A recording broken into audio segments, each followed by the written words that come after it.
अस्सलाम वालेकुम वरहमतुल्लाहि वबरकातुहू। तो आज से हम जीपीएस स्टार का फिज़िक्स स्टार्ट कर देंगे। ये रहेगा चैप्टर 1 और ये वीडियो हेल्पफुल रहेगा क्लास 10th के बच्चों को भी जो एग्ज़ाम लिख रहे हैं 11 तारीख को। ठीक है, 11 तारीख को आपका पेपर है तो आपके लिए भी बहुत यूज़फुल रहेगा। तो जितने भी अपने स्टूडेंट हैं तो उनको भी प्लीज़ सेंड कीजिए ये वीडियो, उनके लिए बहुत हेल्पफुल रहेगा। ठीक है, और जो भी जीपीएसटीआर एग्ज़ाम लिख रहे हैं उनके लिए तो बहुत ही हेल्पफुल रहेगी ये वीडियो। ठीक है, तो अब यहाँ पर देखो बर्क़, इलेक्ट्रिसिटी। इलेक्ट्रिसिटी किसे कहते हैं? देखो बर्क़। तो इसके जो अहम नुकात हैं, चार्ज और करंट, चार्ज एंड करंट बर्क़ी तवन्नाई की एक शक्ल है। यानी कि बर्क़ क्या है? तवन्नाई की एक शक्ल है। अच्छे से याद रख लो, बर्क़ तवन्नाई की एक शक्ल है। किसी मवासिल में, मवासिल इसको बोलते हैं जिसके अंदर करंट गुजारा जाता है, जिसके अंदर करंट बहता है। किसी मवासिल में बर्क़ी चार्ज का बहाव ही करंट कहलाता है। किसी मवासिल में बर्क़ी चार्ज का बहाव ही करंट कहलाता है। करंट किसे कहते हैं? तो एक मार्क्स का आपके लिए क्वेश्चन आ जाएगा, तो आपको सिंपल लिखना है, किसी मवासिल में बर्क़ी चार्ज का बहाव ही करंट कहलाता है। नेक्स्ट पॉइंट, चार्ज जरिए इलेक्ट्रॉन की वो खासियत है जिससे वो अपने अतराफ मकनातीसी मैदान पैदा करता है। देखो, जो भी चार्ज है, इलेक्ट्रॉन, चार्ज में इलेक्ट्रॉन की वो खासियत है जिससे वो अपने अतराफ मकनातीसी मैदान पैदा करता है। मतलब जो भी चार्ज है, वो जो उसके अंदर इलेक्ट्रॉन है, वो जो इलेक्ट्रॉन की उसमें खासियत है, उसकी खासियत क्या है? मकनातीसी मैदान पैदा करता है। और किसी दूसरे मकनातीसी मैदान में रखे जाने पर वो क़ुव्वत कशिश या क़ुव्वत दफ़ा महसूस करता है। याद रख लो, अगर इलेक्ट्रॉन को हम अगर दूसरे मकनातीसी मैदान में रखे, मतलब उसको दूसरे मकनातीसी मैदान में अगर हम रखें, किसको? चार्ज के इलेक्ट्रॉन को, तो क्या है? वो क़ुव्वत कशिश या क़ुव्वत दफ़ा महसूस करता है। याद रख लो, चार्ज क़ुव्वत कशिश या क़ुव्वत दफ़ा कब महसूस करता है? तो आपको लिखना है दूसरे इलेक्ट्रॉन, देखो याद रख लो, चार्ज के इलेक्ट्रॉन को दूसरे मकनातीसी मैदान में रखे जाने पर वो क़ुव्वत कशिश या क़ुव्वत दफ़ा महसूस करता है। चार्ज को नापने की एसआई इकाई, वेरी इंपॉर्टेंट, एक मार्क्स को पूछेगा। चार्ज को नापने की एसआई इकाई क्या है? हमारी कूलम, और उसे अलामत सी से जाहिर किया जाता है। तो एक कूलम चार्ज में कितने इलेक्ट्रॉन होते हैं? तो एक कूलम चार्ज में 6.25 इंटू 10⁻18 इलेक्ट्रॉन मौजूद होते हैं। अच्छे से याद रख लो, एक कूलम चार्ज में कितने इलेक्ट्रॉन होते हैं बेटा? तो आपको लिखना है 6.25 इंटू 10⁻18 इलेक्ट्रॉन। जैसे कि आप देख सकते हैं 1 कूलम इज इक्वल टू इतना। ठीक है, एक इलेक्ट्रॉन पर कितना चार्ज होता है? मतलब एक इलेक्ट्रॉन पर कितना चार्ज होता है? सिंपल क्वेश्चन, एक इलेक्ट्रॉन पर कितना चार्ज होता है? तो आपको लिखना है 1.6 इंटू 10⁻⁻19 इलेक्ट्रॉन होते हैं एक इलेक्ट्रॉन पर। और एक कूलम चार्ज में कितने इलेक्ट्रॉन होते हैं? 6.25 इंटू 10⁻18 इलेक्ट्रॉन मौजूद होते हैं। Clear to you? तो उसी तरीके से अगर सिंपल क्वेश्चन मैं आपको बोला था करंट किसे कहते हैं, तो आप ये ऐसा लिख सकते हैं, बोला था ना, किसी मवासिल में बर्क़ चार्ज का बहाव ही करंट कहलाता है, ऐसा भी लिख सकते हैं। नहीं तो इकाई वक्त में, इकाई मतलब अकेला, इकाई वक्त में मखसूस रकबे से बहने वाले चार्ज को करंट कहते हैं। Very important point. करंट किसे कहते हैं? यू राइट आंसर, इसका जवाब है इकाई वक्त में मखसूस रकबे से बहने वाले चार्ज को करंट कहते हैं। करंट को अलामत आई से जाहिर किया जाता है। वेरी इंपॉर्टेंट ना, क्योंकि अक्सर इसमें से आपको पता है कंपल्सरी 3 मार्क्स का प्रॉब्लम आ जाएगा आपके एग्जाम में। तो आपको ये करंट मतलब आई है, चार्ज मतलब क्यू है, टी मतलब टाइम है, हाँ, ये अच्छे से आपको याद रखना बहुत जरूरी है बेटा। ठीक है, तो करंट को अलामत आई से जाहिर किया जाता है। अगर नेट चार्ज Q एक मवासिल के किसी क्रॉस सेक्शन से T वक्त में बहता है तो बहने वाला करंट I होगा, बहने वाला करंट I होगा। अच्छे से याद रख लो, अगर नेट चार्ज Q, अगर चार्ज Q है एक मवासिल के किसी क्रॉस सेक्शन से T वक्त में, टाइम वक्त में बहता है, वक्त T मतलब वक्त में बहता है, तो बहने वाला करंट कौन सा होगा बेटा? हमारा I होगा, करंट I होगा। ठीक है, करंट को इस मसावत से जाहिर किया जाता है, बिल्कुल I इक्वल्स टू Q बट्टा T। मतलब I है हमारा करंट, Q है हमारा चार्ज, T है हमारा टाइम। तो करंट अगर आपको फाइंड करना है तो आपको ये फार्मूला याद रखना है, I equals to Q by T। Yes, तो करंट को नापने की इकाई एम्पियर है। Very important question, last time ये क्वेश्चन आया था। करंट को नापने की इकाई कौन सी है? जस्ट आपको लिखना है एम्पियर, ठीक है। और उसे अलामत ए से जाहिर किया जाता है। अच्छे से याद रख लो। आई मतलब क्या है बेटा? करंट। क्यू मतलब क्या है? चार्ज। टी मतलब क्या है बेटा? वक्त। ए मतलब क्या है बेटा? Ampere. Clear to you? Next, current को नापने के लिए इस्तेमाल होने वाला एमीटर है। याद रख लो, एमीटर कहलाता है। मतलब एमीटर किसको बोलते हैं? करंट को नापने के लिए इस्तेमाल होने वाला आला। वो कौन सा आला है करंट को नापने के लिए इस्तेमाल होता है? तो आपको लिखना है एमीटर। याद रख लो, हाँ, एमीटर क्या है? करंट को नापने के लिए इस्तेमाल होने वाला आला है। करंट को नापने के लिए इस्तेमाल होने वाला कौन सा है बेटा? एमीटर। एमीटर को बरक़ी सर्किट में सिलसिलावार तरतीब में जोड़ा जाता है। याद रख लो, एमीटर को सिलसिलावार तरतीब में जोड़ा जाता है। किसके अंदर बेटा? बरक़ी सर्किट में। याद रख लो, हाँ, एमीटर को बरक़ी सर्किट में सिलसिलावार तरतीब में जोड़ा जाता है। तो ऐसा आता है, एमीटर को बरक़ी सर्किट में कौन से तरतीब में जोड़ा जाता है? तो आपको लिखना है सिलसिलावार तरतीब में जोड़ा जाता है, सीरीज में, हाँ, में जोड़ा जाता है, ठीक है। 1 एम्पियर करंट से मुराद, 1 एम्पियर करंट का मतलब क्या है? 1 एम्पियर करंट से मुराद कि किसी मवासिल में, मवासिल मतलब जिसके अंदर करंट बहता है, यस, तो किसी मवासिल में 1 सेकेंड में 1 कूलम चार्ज बहता है। याद रख लो, 1 एम्पियर का मतलब क्या है बेटा? किसी मवासिल में, कंडक्टर बोलते हैं ना, किसी मवासिल में 1 सेकेंड में 1 कूलम चार्ज बहते हैं, यानी 1 ampere equals to 1 coulomb divided by 1 second आप लिख सकते हैं, नहीं तो 1 कूलम सेकेंड रेस्ट टू 1 ऐसा भी लिख सकते हैं, डिपेंड अपॉन यू। मतलब 1 एम्पियर इज इक्वल्स टू आप लिख सकते हैं 1 ampere is equals to 1 coulomb divided by 1 second भी लिख सकते हैं, नो प्रॉब्लम, ऐसा भी लिख सकते हैं, ठीक है बेटा, बिल्कुल लिख सकते हैं, इसमें कुछ डाउट नहीं, इसमें कोई शक नहीं है। तो आपको अच्छे से याद रखना है। फर्स्ट, करंट किसको बोलते हैं? चार्ज को नापने की SI इकाई क्या है? कूलम चार्ज में कितने इलेक्ट्रॉन होते हैं? 1 इलेक्ट्रॉन में कितने चार्ज होता है? 1 इलेक्ट्रॉन पर कितना चार्ज होता है? नेक्स्ट, करंट की अलामत कौन सी है? हाँ, ये याद। करंट का फार्मूला कौन सा है? करंट को नापने का आला इकाई कौन सी है? करंट को नापने के लिए इस्तेमाल होने वाला आला कौन सा है? हाँ, इस टाइप से क्वेश्चन। 1 एम्पियर करंट से मुराद किसी मवासिल में 1 सेकंड में 1 कूलम चार्ज बहता है, यानी कि 1 ampere is equal to 1 coulomb by 1 second. Clear to you? अब आ जाते हैं नेक्स्ट पॉइंट पे। बरक़ी मुज़म्मर फ़र्क, इलेक्ट्रिक पोटेंशियल डिफरेंस। इलेक्ट्रॉन उसी वक्त हरकत करते हैं। हरकत मतलब क्या है? एक जगह से दूसरी जगह जाने को हरकत कहते हैं। इलेक्ट्रॉन उसी वक्त हरकत करते हैं जब मवासिल के अंदर दबाव में फ़र्क मौजूद हो। दबाव, प्रेशर में फ़र्क, डिफरेंस मौजूद रहना, डिफरेंस मौजूद हो, ये फ़र्क मुज़म्मर फ़र्क कहलाता है। मुज़म्मर फ़र्क किसे कहते हैं बेटा? इलेक्ट्रॉन उसी वक्त हरकत करते हैं जब मवासिल के अंदर दबाव में फ़र्क मौजूद हो, ये फ़र्क मुज़म्मर फ़र्क कहलाता है। मुज़म्मर फ़र्क को पैदा करने के लिए बैरूनी तवानाई का ज़रिया इस्तेमाल किया जाता है, जैसे सेल या बैटरी, जिसे सेल या बैटरी कहते हैं। याद रख लो, बरक़ी मुज़म्मर को पैदा करने के लिए बैरूनी तवानाई का ज़रिया इस्तेमाल किया जाता है, जैसे कि सेल और बैटरी। याद रख लो अच्छे से, हाँ, बहुत इंपॉर्टेंट है। तो आपको डेफिनेशन लिखना है, मुज़म्मर फ़र्क किसे कहते हैं? तो आपको लिखना है, वो काम जो किसी इकाई मस्बत चार्ज को एक नुक्ते से दूसरे नुक्ते तक ले जाने में किया जाता है, उसे बोलती है मुज़म्मर फ़र्क कहलाता है। Clear to you? याद रख लो, वो काम, एक काम है जो किसी इकाई को, जो भी इकाई है वो क्या है? मुस्बत चार्ज, पॉजिटिव चार्ज को एक नुक्ते से दूसरे नुक्ते तक ले जाने में किया जाता है। मतलब यहाँ से वहाँ, बोलते हैं ना, अब यहाँ ये, अब कोई तो ये यहाँ से वहाँ पर रख दो, बोल सकते हैं ना सब। तो यही क्या है? एक नुक्ते से दूसरे नुक्ते तक ले जाने में किया जाता है, उसे बोलते हैं मुज़म्मर फ़र्क, यानी कि इलेक्ट्रिक पोटेंशियल डिफरेंस। उसे मंदरजा ज़ाइल मसावत से ज़ाहिर किया जाता है। वी का मतलब है मुज़म्मर फ़र्क।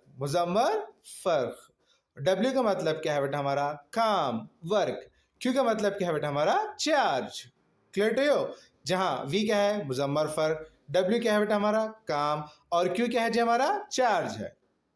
आई होप ये आपको बहुत अच्छे से समझ में आ रहा होगा। तो अब नेक्स्ट देखेंगे हम, मुजम्मर फर्क को नापने की एसआई इकाई ओल्ट है। देखो इससे पहले भी क्वेश्चन क्या था, हाँ मुजम्मर फर्क को नापने की एसआई इकाई क्या है बेटा ओल्ट। ओल्ट लिखना है आपको, हाँ, और उसे अलामत वी से जाहिर किया जाता है। वी से जाहिर किया जाता है किसको बेटा, मुजम्मर फर्क की अलामत क्या है वी है, और मुजम्मर फर्क को नापने की एसआई इकाई क्या है बेटा ओल्ट है। मुजम्मर फर्क की पैमाइश ओल्ट मीटर से की जाती है। ओल्ट मीटर को हमेशा मुजाहिमा के मुतवाजी जोड़ा जाता है, यानी कि पैरेलल। पैरेलल यानी कि मुजाहिमा के मुतवाजी, पैरेलल रेजिस्टेंस, हाँ मुतवाजी जोड़ा जाता है, मुतवाजी पैरेलल, मुतवाजी मतलब क्या है पैरेलल, मुजाहिमा मतलब क्या है रेजिस्टेंस। क्लियर टू यू, याद रख लो। और हम यहाँ पर क्या देखे थे बेटा इसके अंदर, इसमें हाँ एमीटर को बरक़ी सर्किट में सिलसिलेवार तरतीब में जोड़ा जाता है। एमीटर को सिलसिलेवार तरतीब में जोड़ा जाता है, और मुजम्मर फर्क को मुजाहमा के मुतवाज़ी जोड़ा जाता है। मुजाहमा रेजिस्टेंस के पैरेलल में क्या है हमको वो जोड़ा जाता है।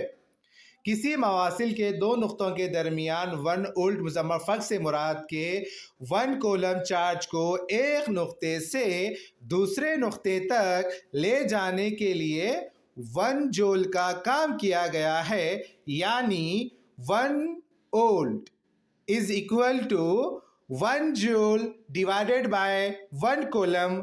आप लिख सकते हैं, नहीं तो ऐसा भी लिख सकते हैं 1 volt is equals to 1 joule coulomb raise to 1, ऐसा भी आप लिख सकते हैं। ये आपके ऊपर डिपेंड करता है कि क्वेश्चन में ऑब्जेक्टिव में क्या है।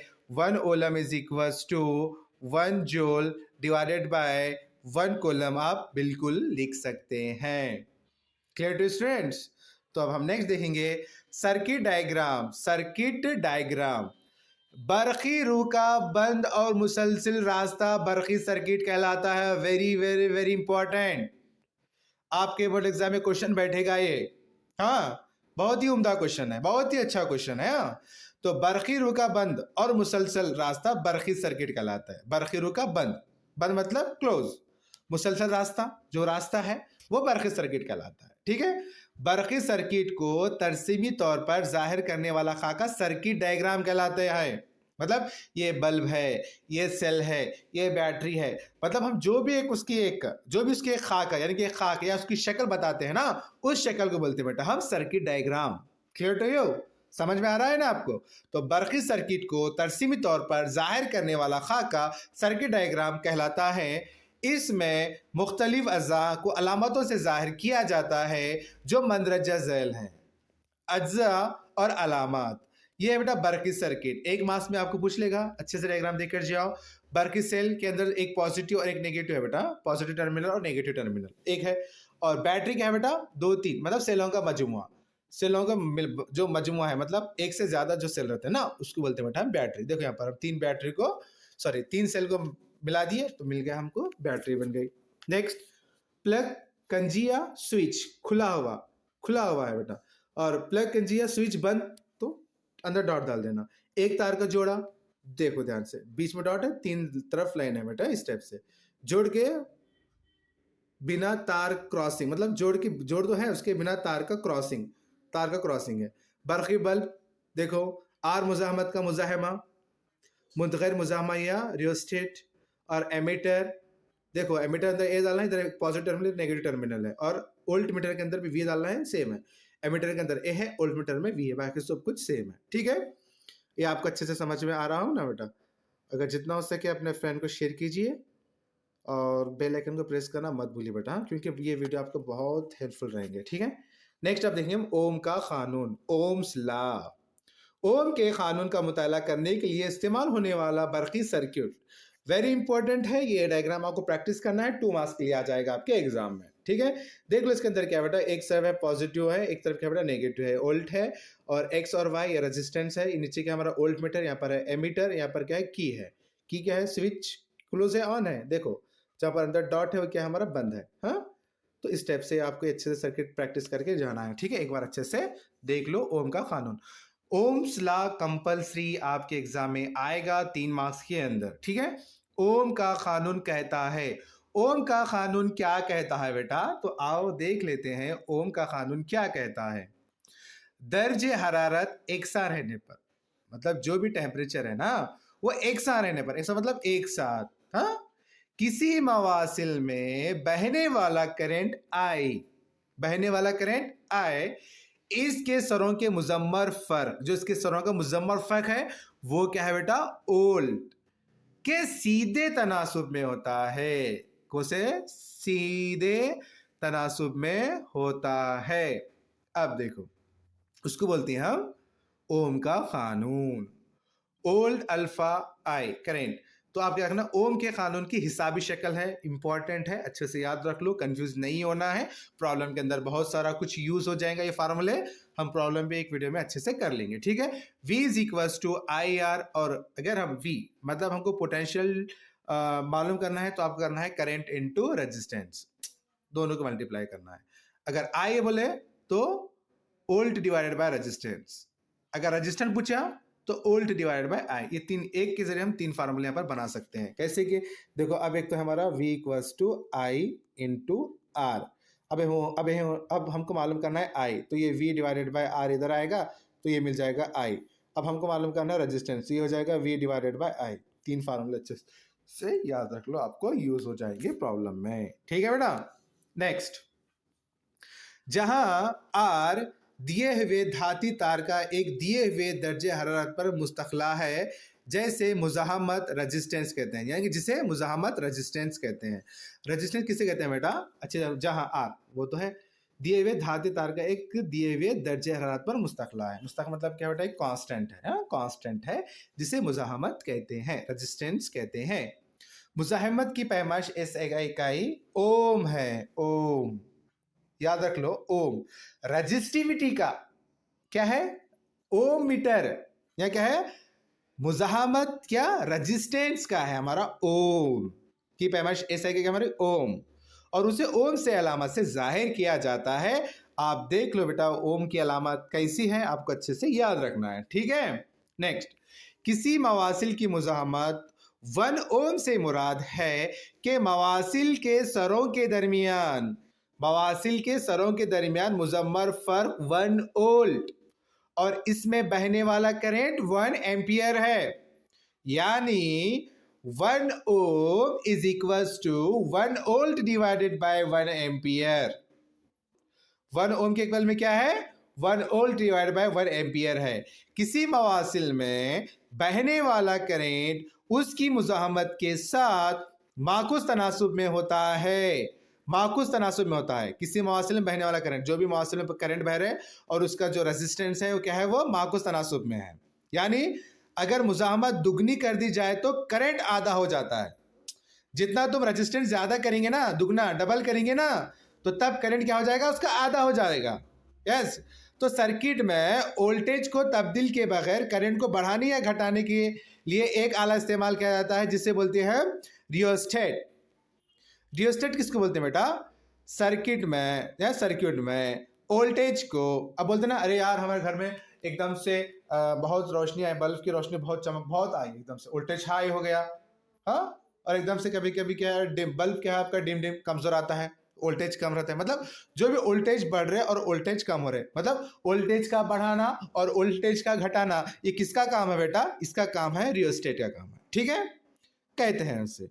अब वो अवामिल जिन पर मवासिल की मुजाहमत मुनहसर है, वेरी इंपॉर्टेंट, 2 मार्क्स के लिए क्वेश्चन बैठ जाएगा आपके एग्जाम में, ठीक है। मवासिल की मुजाहमत 4 अमूर पर मुनहसर होती है। मवासिल का दर्जे हरारत, फर्स्ट वन मवासिल का दर्जे हरारत, नेक्स्ट मवासिल की लंबाई, नेक्स्ट मवासिल की मोटाई या क्रॉस सेक्शन का रकबा, नेक्स्ट मवासिल की नौइयत। ये आपको अच्छे से याद रखना है। मुजाहमत मवासिल की लंबाई के साथ रास तनासुब और क्रॉस सेक्शन, रास का मतलब क्या बेटा, डायरेक्ट, तनासुब और क्रॉस सेक्शन के रकबे के साथ माकुस तनासुब में होती है, उसे हिसाबी तौर पर मदरजा ज़ैल मसावत से जाहिर करते हैं, जैसे कि resistance is equals to rho L by A. L है हमारा मवासिल की लंबाई और जो ए है मवासिल की मोटाई या क्रॉस सेक्शन का रकबा, जहाँ रो तनासिबियत का मुस्तखला है, जिसे मवासिल के मादे की बरखी मुजाहिमियत कहते हैं। मुजाहिमियत, हाँ वो क्या था बेटा हमारा? मुजाहमत मतलब क्या? रेजिस्टेंस। मुजाहमियत मतलब क्या बेटा? रजिस्टिविटी। रजिस्टिविटी याद रख लो। मुजाहमत का जो एसआई इकाई थी बेटा वो ओम था। किसका? मुजाहमत का। रेजिस्टेंस का ओम था, बट इसका जो है ओम मीटर है। किसका? रजिस्टिविटी का। हाँ, रजिस्टिविटी का। जहां रो तनासिबियत का मुस्तखला है, जिसे मवासिल के मादे की बरक़ी मुजाहमियत कहते हैं। इसकी पैमाइशी इकाई ओम मीटर है। ओम मीटर है। इकाई लंबाई और इकाई क्रॉस सेक्शन रकबा रखने वाले मवासिल की मुजाहमियत को इस मवासिल की मुजाहिमियत कहते हैं। मुजाहिमियत किसे कहते हैं? तो आपको लिखना है इकाई लंबाई और इकाई क्रॉस सेक्शन का रकबा। लंबाई और इकाई क्रॉस सेक्शन का रकबा रखने वाले मवासिल की मुजाहमत को इस मवासिल की मुजाहिमियत कहते हैं। नेक्स्ट, भरतों की मुजाहिमियत उनके धातों की मुजाहिमियत से ज्यादा होती है। भरत बोलते ना, भरत ऊंचे दर्जे हरारत पर भी नहीं पिघलते, इसलिए इन्हें आमतौर पर बरखी प्रेस, टोस्टर वगैरह बनाने में इस्तेमाल किया जाता है। क्या इस्तेमाल किया जाता है? यानी कि भरतों का इस्तेमाल कहाँ पर किया था बेटा? बरखी प्रेस, जो हम आयरन करते हैं ना, इस्त्री करते हैं ना, वहां पर टोस्टर के अंदर भी इसका इस्तेमाल करते हैं। टेंगिस्टिन का इस्तेमाल, वेरी इंपॉर्टेंट क्वेश्चन, ऑब्जेक्टिव के अंदर ये क्वेश्चन बैठ जाएगा। टेंगिस्टिन का इस्तेमाल बरखी बल्बों के फिलामेंट बनाने में किया जाता है। टेंगिस्टिन का इस्तेमाल कहां पर होता है बेटा? बरखी बल्बों के फिलामेंट बनाने में किया जाता है, क्योंकि इसका नुक्ता पिघलाव और मुजाहिमियत बहुत ज्यादा होती है। हाँ देखो, टिंगिस्टिन का इस्तेमाल, जो भी टिंगिस्टिन का इस्तेमाल बरखी बल्बों की फिलामेंट बनाने में किया जाता है। क्यों? क्योंकि इसका नुक्ता पिघलाव और मुजाहिमियत बहुत ज्यादा होती है, इसलिए। देखो उर्दू में कंफ्यूज मत हो, मुजाहमत मतलब रेजिस्टेंस है, मुजाहिमियत मतलब क्या? रजिस्टिविटी है। ठीक है, कंफ्यूज होना नहीं है। ठीक है। नेक्स्ट, तांबा और एल्यूमिनियम को करंट की तरसील के लिए इस्तेमाल किया जाता है। करंट की तरसील के लिए क्या इस्तेमाल होता है बेटा? तांबा और एल्यूमिनियम। क्यों? देखो, करंट की तरसील के लिए तांबा और एल्यूमिनियम का इस्तेमाल करते हैं। क्यों? क्योंकि इनकी मुजाहिमियत कम होती है, रजिस्टिविटी कम होती है, इसलिए उसका इस्तेमाल हम तांबा और एल्यूमिनियम में करते हैं। बहुत इजी है ना बेटा? मजा भी आ रहा होगा पढ़ने के लिए। ठीक है, तो अब देखिए हम नेक्स्ट, मुजाहिमों के निज़ाम की मुजाहमियत। मुजाहिमों को एक साथ जोड़ने के दो तरीके हैं। कितने तरीके हैं बेटा? दो, सिलसिला वार तरतीब और मुतवाजी तरतीब। सिलसिला मतलब क्या है? सीरीज। सीरीज में एक एक के बार है, स्टेप वाइज, मतलब स्टेप वाइज नहीं, बाजुक में एक के बाजुक में एक, जो सीरीज वाइज है। ठीक है। और मुतवाजी मतलब क्या बेटा? पैरेलल। इनके मुआदिल मुजामत को बिल तरतीब RS, resistance of series, resistance of parallel, जो S दिए वो है हमारा सिलसिलेवार तरतीब, जो RP है वो है हमारा पैरेलल। ठीक है बेटा, से जाहिर किया जाता है। अगर मुजाहमे सरे से सरे मिलाकर जोड़े गए, अगर मुजाहमे सरे से सरे मिलाकर जोड़े गए तो इनकी तरतीब सिलसिलेवार तरतीब कहलाती है। Clear to you? सिलसिलेवार तरतीब इसको बोलते हैं बेटा। अगर मुजाहिमे सरे से सरे मिलाकर जोड़े गए हैं तो उनकी तरतीब सिलसिलेवार। आप देख सकते हैं, यहाँ देखो, ये जो R1 और R2 और R3 हैं, ये आपको कैसे नज़र आ रहे हैं बेटा? ये हमें ऐसे नज़र आ रहे हैं, सरे से सरे मिलाकर जोड़े गए हैं, तो इनकी तरतीब सिलसिलेवार तरतीब है। सिलसिलेवार तरतीब में मुजाहिमों का मुआदिल मुजाहिमियत, यानी कि resistance of series is equals to resistance 1 plus resistance 2 plus resistance 3 plus dash dash dash, ऐसा आते रहेगा। तो ये जो भी डिपेंड है, ये आपके सर्किट पे डिपेंड है कि उसमें कितने रेजिस्टेंस गिवन है, और रेजिस्टेंस के अंदर सीरीज में कौन है और पैरेलल में कौन है, ये तो डिपेंड करता है सर्किट को देखकर ही। ठीक है बेटा? तो अब यहाँ पर देख लो, रेजिस्टेंस 1, रेजिस्टेंस 2, रेजिस्टेंस 3 है, और इसमें दोनों साइड भी करंट है। यहाँ पर हमारा एम्पियर है और यहाँ पर हमारा V मतलब वोल्ट है, और जो क्या है वो हमारा की है, और जो ये जो एक सेल, जो 3 सेल है वो है हमारा बैटरी। ये आपको सर्किट में अच्छे से याद रख लो, प्रैक्टिस कर लो, एग्जाम में आ जाएगा। नेक्स्ट, सिलसिलेवार तरतीब में हर मुजाहिमे में करंट एकसा होता है। इस तरतीब में मुआदिल मुजाहिमियत रेजिस्टेंस ऑफ सीरीज तमाम मुजाहिमों की मुजाहिमियत का मजमुआ होती है। इसीलिए मुआदिल मुजाहिमियत सिलसिलेवार तरतीब के किसी भी अनफरादी मुजाहिमे से ज़्यादा होती है। सिलसिलेवार तरतीब में मुजम्मर फ़र्क हर मुजाहिमे में अलग होता है, याद रख लो। अब एक बार देख लेते हैं इसको हम अच्छे से। सिलसिलेवार तरतीब में हर मुजाहिमा करंट एकसा रखता है, मतलब रेजिस्टेंस 1, रेजिस्टेंस 2, रेजिस्टेंस 3, मतलब करंट सबके अंदर एकसा है, मतलब एक जैसा है। एकसा मतलब क्या होता है? एक जैसा है, उसमें कुछ भी डिफरेंट नहीं है। सर ऐसा कैसा? देखो बेटा, आपको रेजिस्टेंस 1 गिवन है, मतलब R1, R2, R3 तीनों करंट अलग अलग है, लेकिन तुम जब सम करते हैं तो वहाँ पर सिर्फ रेजिस्टेंस ऑफ सीरीज आ जाएगा। तो इसका मतलब ये है कभी भी करंट सिलसिलेवार तरतीब में एक सा होता है, मतलब एक जैसा होता है। इस तरतीब में मुआदिल मुजाहिमियत रेजिस्टेंस ऑफ सीरीज तमाम मुजाहिमों की मुजाहिमत का मजमुआ होती है। मतलब RES मजमुआ किसको बोलते हैं? प्लस करना। मतलब रेजिस्टेंस 1, रेजिस्टेंस 2, रेजिस्टेंस 3 गिवन है, मतलब 5 ओम, 6 ओम, 8 ओम गिवन है। जब तुम इसको प्लस करते हैं ना तो ये रेजिस्टेंस ऑफ सीरीज का मजमुआ कहलाता है। ठीक है बेटा, इसीलिए मुआदिल मुजाहिमियत सिलसिलेवार तरतीब के किसी भी अनफरादी मुजाहिमे से ज्यादा होती है। सिलसिलेवार तरतीब में मुजम्मर फर्क हर मुजाहिमे में अलग होता है। ठीक है, नेक्स्ट। अब अगर मुजाहिमे एक दूसरे की मुतवाज़ी तौर पर जोड़े गए हैं, मुतवाज़ी मतलब ऊपर, मतलब एक के ऊपर एक, मतलब जैसे कि देखो, अब देखो R1, R2, R3 एक के ऊपर, मतलब स्टेप वाइज एक के बाद एक के बाद एक, जैसे दिख रहे हो तो सेम है, एक के ऊपर एक है। यस, तो अगर मुजाहिमे एक दूसरे को मुतवाज़ी तौर पर जोड़े गए हैं तो मुतवाज़ी तरतीब कहलाते हैं। डस्ट सर्किट अच्छे से देख लो। मुतवाज़ी तरतीब में मुआदिल मुजामत है RP, जिसको बोलते हैं हम रेजिस्टेंस ऑफ पैरेलल को मददल मसावा से जाहिर किया जाता है। ये इसका फार्मूला है, आपको अच्छे से याद रख लेना है। फार्मूला है बेटा हमारा RP is equals to 1/R1 plus 1/R2 plus 1/R3। आगे कंटिन्यू है तो डैश डैश, तो जितने सर्किट में आते हैं हमें उतना लिखना है। तो आगे हम अगर 4 आए तो 1/4 भी लिख सकते हैं, 1/R4 भी लिख सकते हैं। तो मुतवाज़ी तरतीब में मुजम्मर फ़र्क हर मुजाहिमे में एकसा होता है और करंट मुख्तलिफ। नेक्स्ट, सिलसिलेवार तरतीब की खामियाँ। इसके खामियाँ क्या है बेटे? हाँ, खूबियाँ नहीं, हम खामियाँ, एडवांटेजेस, उसके डिमेरिट्स क्या हैं। इस तरतीब में कुल मुजाहमियत बढ़ जाती है और आलात गर्म होकर ख़राब हो जाते हैं। अगर इस तरतीब में, अगर सिलसिलेवार तरतीब में बात किसकी है? सिलसिलेवार तरतीब में अगर रजिस्टिविटी अगर ज़्यादा हो गई तो समझ लो जो आलात हैं वो क्या हैं, जो भी इसके अंदर के सामान आलात हैं, चीज़ें हैं, वो गर्म हो जाएंगे बेटा। गर्म होकर क्या है, वो ख़राब होते हैं। तो इसलिए सिलसिलेवार तरतीब में ज़्यादा गर्म होने नहीं देना है। ठीक है, क्योंकि इसके नुकसान क्या है? गर्म होने से वो ख़राब होता है, वो जल जाता है। ठीक है, इस तरतीब हर आले को करंट की एकसा मिकदार मिलती है। मतलब इस तरतीब में, सिलसिलेवार तरतीब में जो करंट है ना वो एकसा मिकदार मिलती है, मतलब सबको बराबर मिलता है, सबको बराबर मिलता है, किसी को ज़्यादा किसी को कम नहीं। जब उसका हम सबको प्लस करते हैं तो उसका मजमूआ मिल जाता है। तो इसी तरतीब में हर आले को करंट की एकसा मिकदार मिलती है। इसलिए हीटर और बल्ब को एक ही सर्किट में सिलसिलेवार तरतीब में जोड़ना मुनासिब नहीं है।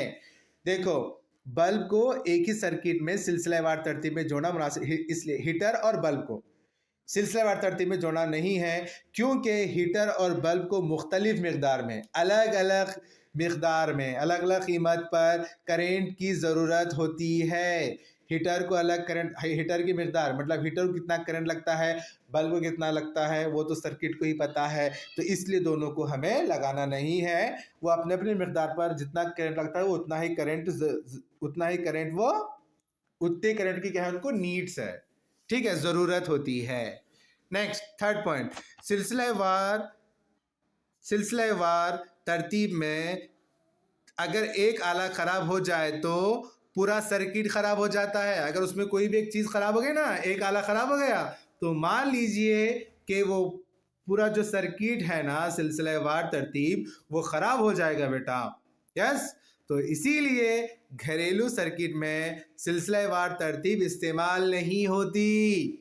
समझ रहे हैं? सिलसिलेवार तरतीब बिल्कुल भी यूज़ नहीं होती। कहाँ पर बेटा? जो हमारे घरों में सर्किट है ना, उसके अंदर वो कौन सा सर्किट है बेटा? वो मुतवाज़ी। ठीक है, नेक्स्ट, बरखी रू का हरारती असर, देखो ये भी आता है आपका, पूछता है बरखी रू का हरारती असर। देखो ध्यान से अच्छे से ये पढ़ लेंगे हम। किसी मुजाहमे से बरक़ी तवन्नाई हरारत की शक्ल में ज़ाया होती है। हरारत मतलब क्या? हीट, मतलब गर्म। हरारत की शक्ल में ज़ाया होती है, उसे बरक़ी रूह का हरारती असर कहते हैं। हीट, बरक़ी रूह का हरारती असर क्या है? हीट ऑफ इफेक्ट किसे कहते हैं? तो किसी मुजाहमे में बरक़ी तवन्नाई हरारत की शक्ल में ज़ाया होती है, मतलब जो भी बरक़ी तवन्नाई है ना, वो एक हरारत के अंदर शक्ल में ज़ाया होती है, उसे बरक़ी रूह का हरारती असर कहते हैं। इस मंदरजाल मसावा से जाहिर करते हैं H equals to I square R T. जहां पर H है वो क्या है? हमारा पैदाशुदा हरारत। जहां पर I है वो है करेंट, R है मुजाहमियत, और जो T है वह। Clear to you? नेक्स्ट, हरारत से मुतालिक जोल का कानून कहता है। जोल का कानून क्या कहता है बेटा? किसी मुजाहमे में पैदा होने वाली हरारत करेंट के मुरब्बा के साथ सीधे तनासुब में होती है। करेंट के मुरब्बा, मुरब्बा मतलब क्या बेटा? जिसका जैसे 2 का मुरब्बा 4 होता है ना, तो ऐसा करेंट का मुरब्बे के साथ सीधे तनासुब में होता है। मुजाहमे के साथ सीधे तनासुब में करंट बहने के लिए लिया गया वक्त के साथ सीधे तनासुब में होती है। ये पॉइंट अच्छे से याद रख लो, इंपॉर्टेंट है यार। अभी कितना है? ठीक है, अभी 2 पॉइंट है, इतना भी क्लियर कर लेंगे तो ये चैप्टर ही खत्म हो जाएगा। हम नेक्स्ट वीडियो में प्रॉब्लम देखते हैं, ठीक है बेटा। नेक्स्ट, बरक़ी रूह के हरारती असर के इस्तेमालात। बरक़ी इस्तरी, हीटर और ऊन में इस्तेमाल किया जाता है। बरक़ी रूह के हरारती असर क्या है बेटा? बरक़ी इस्तरी, हीटर और ऊन में इस्तेमाल किया जाता है। बल्ब में रोशनी पैदा करने के लिए इस्तेमाल किया जाता है। बल्ब के फिलामेंट मजबूत धार टंगस्टन से बनाए जाते हैं, जिसका नुक्ता है गदाकत बहुत ज़्यादा, तकरीबन देखो बेटे 3380 डिग्री होता है। वेरी इंपॉर्टेंट क्वेश्चन आ जाएगा ऑब्जेक्टिव में, स्पेशली पेपर जीपेस्टर में इतना इजी नहीं आएगा, बस अच्छे से डीप स्टडी कर लो क्या आएगा। बट मैं अभी जस्ट 10 की बात कर रहा हूँ, तो याद रख लो बल्ब के फिलामेंट मजबूत धार टंगस्टन से बनाए जाते हैं, जिसका नुक्ता गदाकत बहुत ज़्यादा, तकरीबन 3380 डिग्री होता है। बहुत ज़्यादा गर्म होकर ही टंगस्टन रोशनी पैदा करता है। देखो बल्ब रोशनी, टंगस्टन रोशनी कब पैदा करता है बेटा? अगर वो ज़्यादा हीट होना, बहुत गर्म होना बेटा, गर्म होना, कितने तक गर्म होना? 3380 डिग्री सेल्सियस तक गर्म होना, तो तभी क्या है हमारा टंगस्टन जो है वो रोशनी पैदा करता है।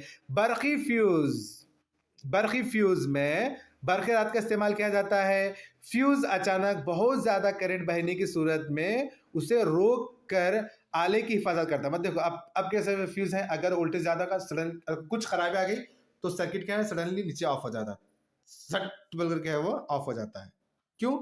अगर समझ लो जैसे कि हमारे फैमिली के अंदर जो भी जिम्मेदार उठा, जैसे हमारे पापा हैं, हमारे दादू हैं, जो दादा हैं, वो जो भी हमारे फैमिली को संभाल सकता है ना, जो भी बड़े बुजुर्ग लोग रहना घर बोलते हैं ना, तो उसी तरीके से जो हमारे घर में सर्किट है, टीवी है, फ्रिज है, फैंस है, जो भी है, ये जो कुछ भी है, अगर वोल्टेज कुछ हाई हो गया तो वहाँ पर संभालने वाला कौन है बेटा? हमारा फ्यूज आ रहा है ना, ऑटोमेटिक नीचे गिर जाता है, तो वो सब सेफ रहता है। सिर्फ खराब हुआ तो भी वही खराब होगा, मरा तो मैं मरूंगा लेकिन आपको मरने नहीं दूंगा, बोलता बेटा, ठीक है। तो फ्यूज अचानक बहुत ज़्यादा करंट बहने की सूरत में उसे रोक कर आले की हिफाजत करते हैं।